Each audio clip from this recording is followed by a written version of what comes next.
The new Field of Dreams program is here in MLB The Show 21. So I thought what we would do today is go through the program, show you guys all the ways to get points, what I am going to do to complete it, and kind of go through all the players and go through who's worth adding to your team, and kind of give an opinion on what I think of all the content. Let's get into it.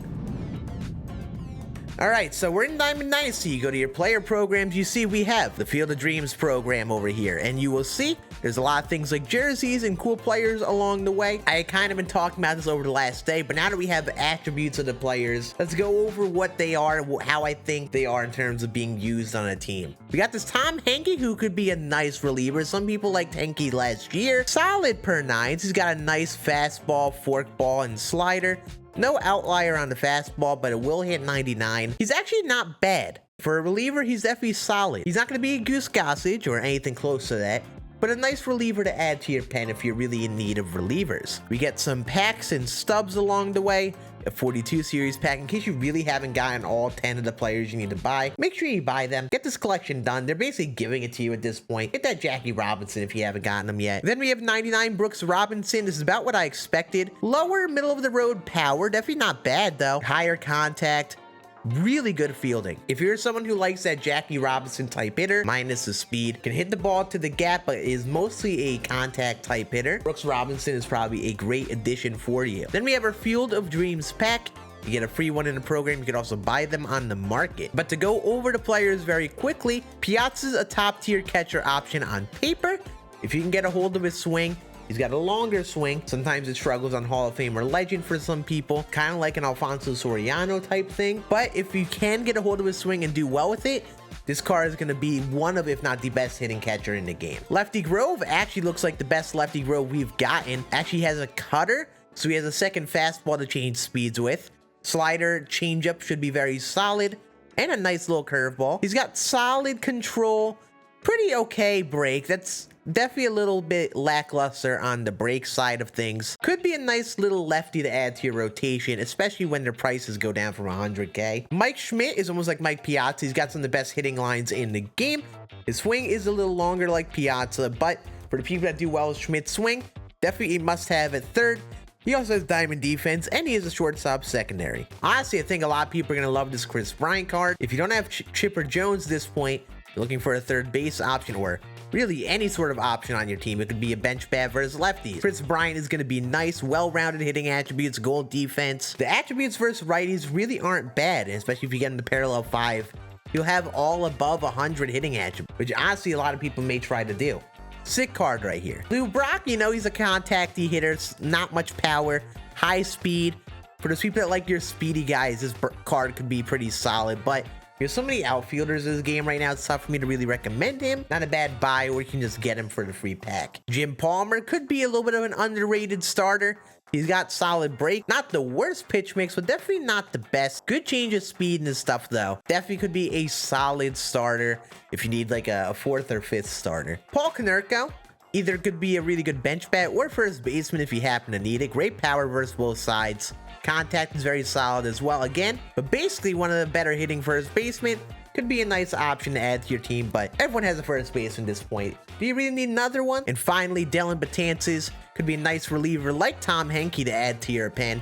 He's not going to be amazing. He basically has 2 pitches, and the fastball doesn't have an outlier on it. But I've pitched well with this card in years past. If you can control that slurve, if you can dot that slurve, it is really difficult to hit. And overall, these players are great adds to your collections for the Mariano and Mookie Betts collections. A lot of prime SIG series you can get for very cheap. Then to cap off the program at 90 stars, you get Felix Hernandez. Actually, he looks like Corey Kluber. He's screaming Corey Kluber from last year, which is honestly interesting. Felix Hernandez never really looked like this. He didn't really have a slurve in years past. He always had a sweeping curve. But overall, he looks like he could be solid.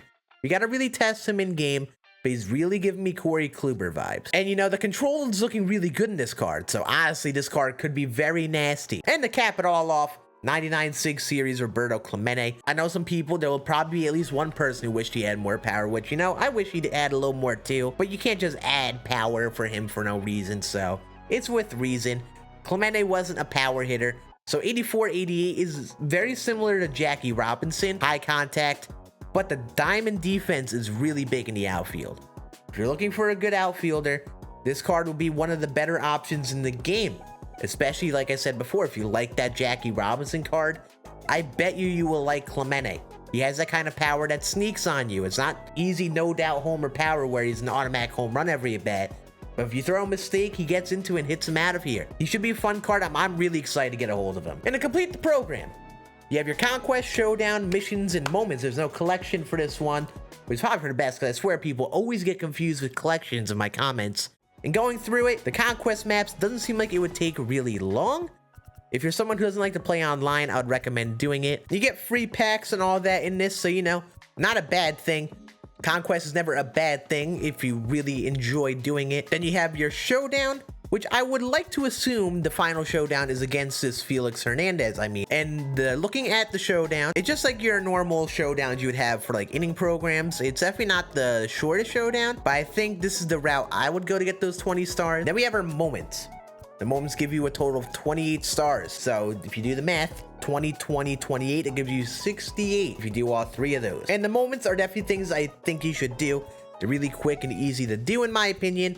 I haven't even touched them and I could really say that they're gonna be relatively easy. You get the 28 from that, and then you have a total of 50 stars you can get from the non-repeatable missions, and then you can get 16 stars for the repeatable event win mission. One thing I would recommend doing for many of these lower missions, so the ones that are not in online play, I would recommend just doing an offline play with play versus CPU.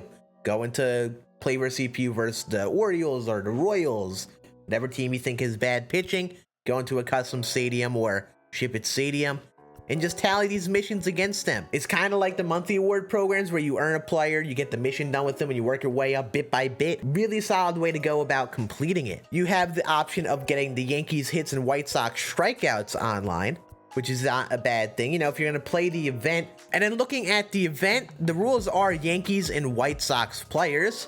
So you probably want to stack your pitching staff with White Sox players and use White Sox pitchers when you can. Use Yankee hitters at the plate and try to tally those missions in the event. Really easy way to go about it, and then go for those wins as well. You get 16 stars for every 5 wins. So if you are someone who is planning on grinding the event, what I recommend doing is do the showdown, do all the moments, do as many missions as you can, then hop in the event and play that. Earn those online wins, tally all that stuff, and then bang. You'll end up getting these players bit by bit over time. That's what I'm going to do, I think.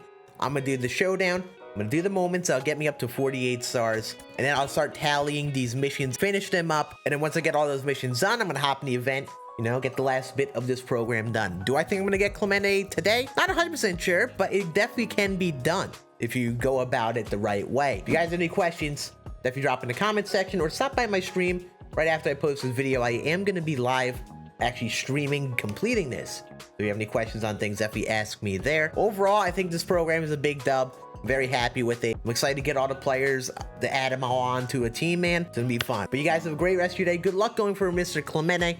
I'll see you all again on the next video tomorrow. Deuces.